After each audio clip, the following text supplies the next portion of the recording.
There's my lamp hat.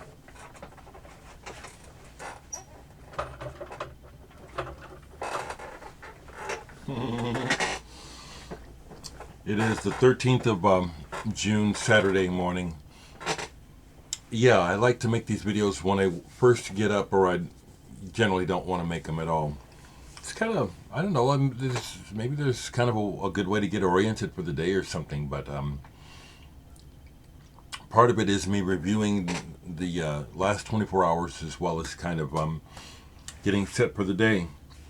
I have a couple of records I'll show you to talk about, Friday night home party, I guess you could call it. Home listening party is what I had last night. I'd like to share a couple other things, though, because we are at a rather interesting time in history. What with the COVID and also the uprising against racism. We're sick of it. I had a really good long conversation with a good friend of mine, Paul. He's the guitarist in the punk rock band RAF. Paul is about 20 years younger than me. And his daughter is my goddaughter. He's white. I had a wonderful conversation. I just want to share that Paul is you don't know anything about him except what I'm trying to tell you, which is Paul, to me, is a perfect example of the action needed for growth from white people. Okay, and mainly what's going on with Paul is that he's examining his beliefs and what he was raised on, and kind of reviewing how he got to where he is now, because Paul and I are very good friends, and like I say, his daughter is my goddaughter. Legally I'm responsible for her if something happens to Paul, and that's very serious to all of us, including her mom. And he was just sharing to me that he really was raised in a bubble, so when he met me, he never saw color. He just saw a dude who could play the bass. And this whole uprising of racist thought has brought into the clarity how he, as a white person, has been able to not see a lot of the normalized racism that happens here in Nebraska. It happens everywhere, but here in Nebraska, it is very, very racist, very hateful towards people of color. And he was just saying that he really was shocked and had a kind of moment of epiphany, taking in the events of the day because of how unstable it's making everything for everyone. Everything is very unstable right now, the economy and the infrastructure and everything, for so many reasons. So it's got him to thinking about things, and most of my friends are like that. It's like well-meaning, intelligent, open-hearted people who are willing to look at things. I've been saying it, and I'm going to go to music, but I'm going to say this here again now. So I'm saying it strongly in all social media. Racism is a form of mental disorder, mental illness. It does not promote mental wellness.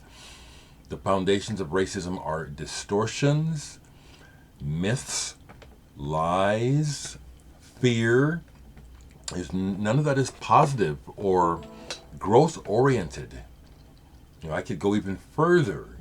I could probably write up a thesis that could become a diagnostic regarding racism. What I'm saying is we're at a point here where we're really seeing just how sick our nation, the United States, is, and in general the world. And people are not going to just lay down like it. That's the other thing I've been telling my young people. I'm old. I remember I was there in the 60s. It's not just history to me. I was there. I remember.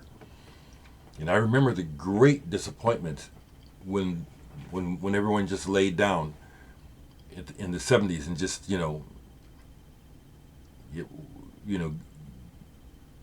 kind of gave up, after the riots and after all the murders, Kennedy and King and Malcolm X. That's not happening this time, because it's a new era, and people like me, this is young people. They weren't around. They don't remember that. They don't know nothing about that. This is their time. This isn't going away.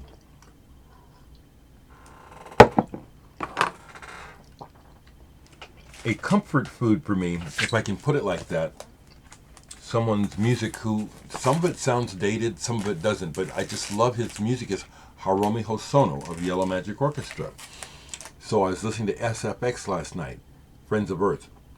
This sounds really dated now, but I love it. Most of it does, because of the use of the drum machines. They're real static.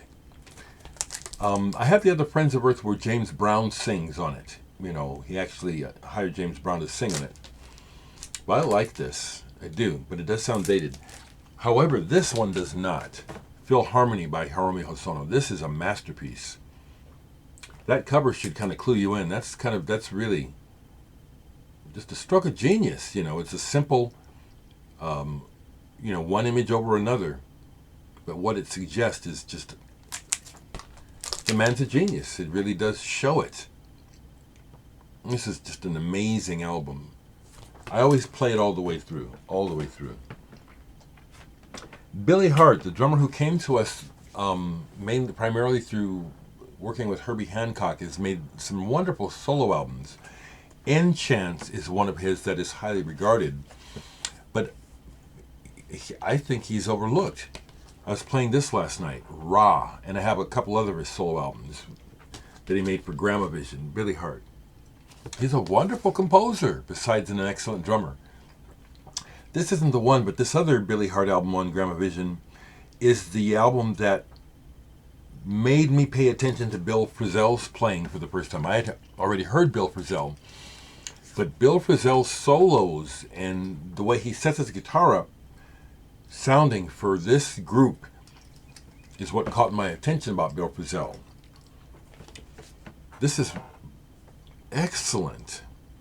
I mean, I think the cover ought to be a clue. My copy is, obviously used and stuff, from a radio station. This is, I think, brilliant. Brilliant, beautiful.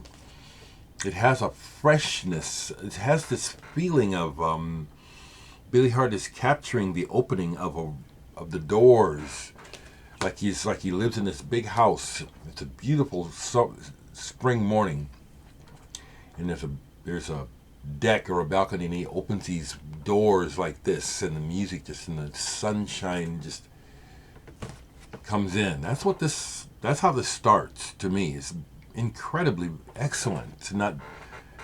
I have never seen anyone ever talk about this album ever. Ra, Billy Hart.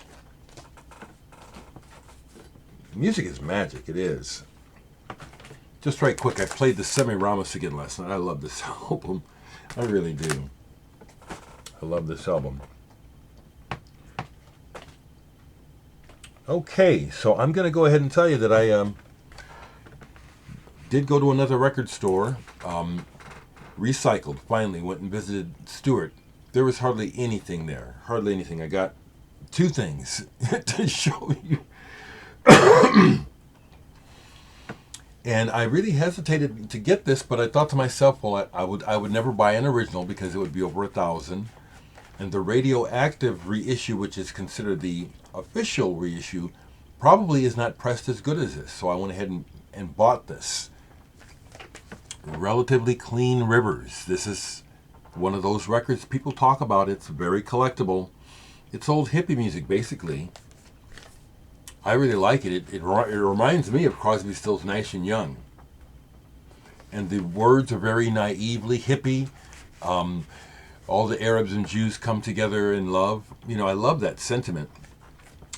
I like this album. I don't know why it's so expensive. It must have something to do with its availability. But it's a good album. It's not amazing, but it is good. Relatively Clean Rivers. I posted this yesterday after buying it, and it did generate some interesting conversation. And someone who has an original copy did speak up. And he was one of those people who had the amazing thing happen to him. He bought a group of records cheaply that were mostly junk, and an original copy of this was in it. Those are the kind of scores that you like. The other thing that he had that I wanted is I want all the George Duke on MPS. I'm only missing 2 now. Liberated Fantasies. This is George Duke with most of the members of Frank Zappa's band when he was playing with Zappa. So there is a Zappa-esque quality to this with the lyrics and stuff and some of the arrangements. I love George Duke's music.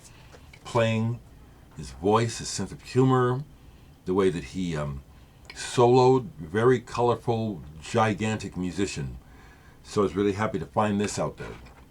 But stayed and talked to Stuart, who owns the store. I used to work with his mom for the, we were both on the board of directors for the Nebraska Mental Health Association. So we go way back. And Stuart's a decent person. Again, all this stuff regarding police brutality and institutional racism is really bringing out what people are really made of. I'm disappointed in a few of my friends, but mostly I've chosen well. Most of the white people in my life are decent people, and Stuart is one of them. We had a really wonderful conversation. People who are worried about what they say and walking on eggshells, examine your heart and your mind. Something's not right. You're not getting the picture. There's something you're not understanding. If that's what you're worried about, you obviously don't get it yet. Okay?